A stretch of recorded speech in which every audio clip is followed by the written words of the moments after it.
I'm on Alt Break and we're in Pipestem, West Virginia.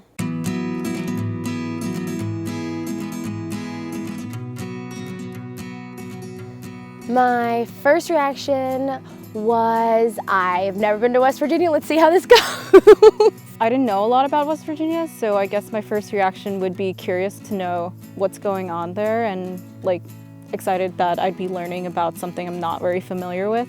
I was kind of nervous just because I've only ever served in a city. I realized it was actually beautiful and that they have things that we come here, we take a lot of pictures of, but they live here and this is normal to them. The person we're helping, her name is Emily, and her backyard when we got here was really torn up. There were leaves everywhere, trash everywhere. So yesterday we cleaned up and put all the trash in bags, we raked all the leaves, and after a couple hours of literally just raking leaves and picking up garbage, we were all like, oh my God, we should have taken a before picture. This looks beautiful. The backyard looked significantly better.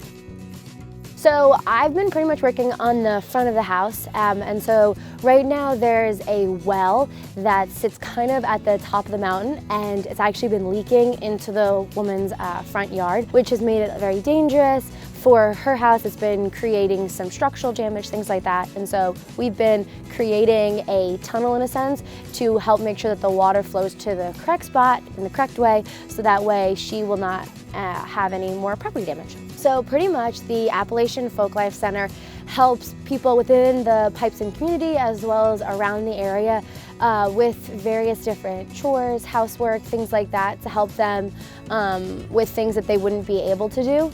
I think the people who work here are really nice. They're super genuine and hardworking, and that's something that really stood out to me and is inspiring to me to help them in any way I can while they're helping others.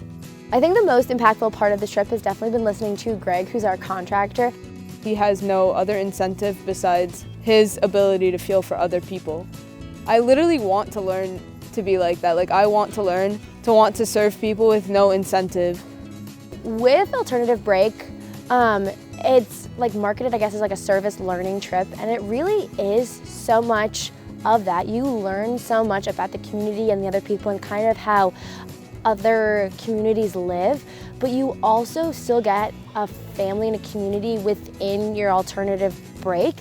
Coming into Alternate Breaks, I had a specific idea of what it would be like a specific mold, but I think coming here now, I realized that you can't really define service in a certain way. Service could be done anywhere with anyone. I thought I'd be worn out from doing service, and that would be the lesson. Something physically demanding would teach me a lesson. No, it was just the company I was around.